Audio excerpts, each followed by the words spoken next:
안녕하세요, 풋볼 포레스트입니다. 중국 대표팀이 오늘 새벽에 있었던 AFC 아시안컵 A조 3차전 경기에서 또다시 득점을 터트리는데 실패하면서 카타르의 2군 팀에게도 패배를 당하고 말았고, 이번 경기 패배로 인해 사실상 이번 2023 AFC 카타르 아시안컵에서 탈락할 확률이 거의 유력해졌는데, 많은 일본 축구 팬들은 중국 대표팀의 탈락 위기 소식에 대해 굉장히 냉정한 반응들을 보이고 있습니다. 중국 축구는 2010년대에 접어들면서부터 축구광 시진핑 주석의 주도하에 자국에 엄청난 축구 바람이 불었고, 중국 슈퍼리그의 세계적인 스타들을 영입해오는 대대적인 투자를 통해 자국 리그의 수준을 키웠고, 전국적인 축구 센터를 설립해 향후 유망주들을 발굴하려는, 즉 미래를 내다보는 전략까지 세웠지만 2010년대부터 지금까지 10년이 넘는 세월 동안 월드컵은커녕 아시안컵에서도 이렇다 할 성과를 못 내고 있는 상황입니다. 중국 대표팀은 이번 AFC 아시안컵에서 개최국인 카타르, 타지키스탄, 레바논과 함께 A조에 편성이 되면서 상당히 해볼만한 조편성 결과를 받은 만큼 이번에야말로 아시안컵에서 좋은 성적을 거둘 수 있는 기회였지만,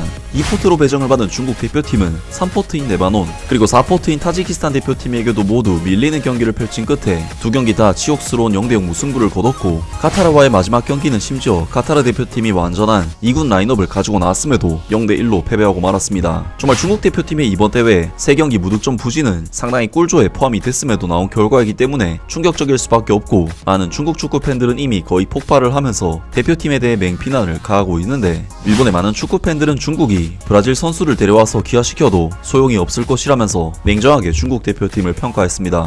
중국은 아시안컵에서도 조별 라운드 2위 안에 들지 못한다. 이 정도면 피파가 중국 시장을 노리고 있기 때문에 월드컵 출전국 수는 64개국 정도로 확대되고 아시아권에 15개국 정도 출전 티켓을 주지 않을까. 카타르 10번 알 하이도스랑 아크람 아피프가 정말 엄청났네. 교대로 들어가자마자 코너에서 아피프랑 둘이서만 점수를 따서 이기고 말았다. 승점 2점으로 3위 돌파는 엄청난 일이 일어나지 않는 한 무리이므로 중국은 토너먼트 진출이 거의 절망적이지 않을까.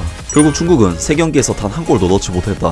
후반전에는 중국도 꽤나 파고들었지만 결국 점수를 넣지 못해서 이번 대회 노골이라는 것은 꽤 씁쓸한 느낌이군. 그러나 오늘 밤의 게임은 카타르 골키퍼는 3명이 번갈아가면서 동시에 뛰었고, 같은 그룹의 타지키스탄 대 레바논에서는 후반 추가 시간이 16분이나 되는 꽤 이례적인 느낌의 사건들이 여기저기서 일어났다. 일단 중국은 승점 2점, 골득시 마이너스 1점으로는 최종 3위 팀들 중에서도 16강에 오르는 4개 팀 안에 들기는 힘들 것 같다. 중국은 주전 공격수가 나올 때까지는 나름대로 결정적인 기회도 만들었지만 결국 결정짓지 못했다. 다이렉트로 칠 수 있는 장면도 원터치 이상 가져가 버려서 상대 수비수들도 제 시간에 공간을 닫을 수가 있었다. 기회가 있었는데 아까웠다. 카타르는 개최국 버프 효과가 가득했고 득점도 정말 엄청났다. 벌써 20년 정도 계속되는 익숙한 광경이네. 대부분의 막판 전투에서 중국이 패배한다. 더 큰 문제는 태국이나 타지키스탄이라든지 약체 취급을 받았던 나라들이 성장해 중국의 지위가 더욱 내려오고 있다. 이대로라면 아시아 중위권에서도 탈락할 수 있다. 각국의 스타 선수들이 모인 아시안컵 포스트에 중국 주장 장림펑이 가장자리에 있다는 것에 중국 애들이 자존심이 상했다고 불평을 했었는데,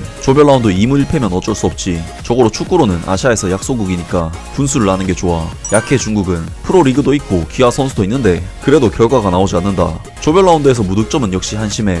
국민들이 탄식하는 것도 알겠네. 완전히 로테이션 돌린 카타르도 이길 수 없다면 중국은 월드컵 예선도 힘들겠네.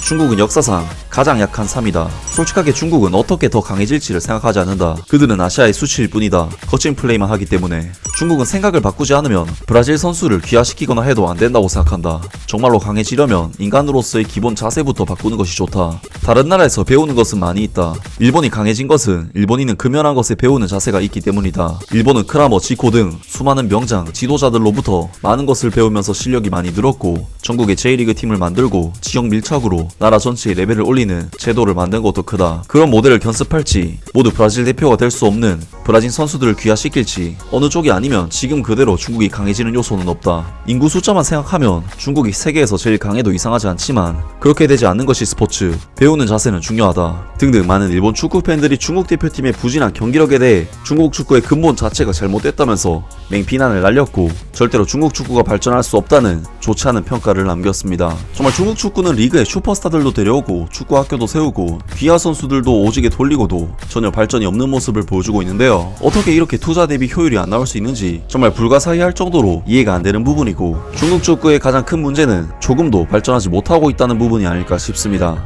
아무튼 오늘 영상은 여기까지고요. 영상 재밌게 보셨다면 구독과 좋아요 그리고 댓글 부탁드립니다. 감사합니다.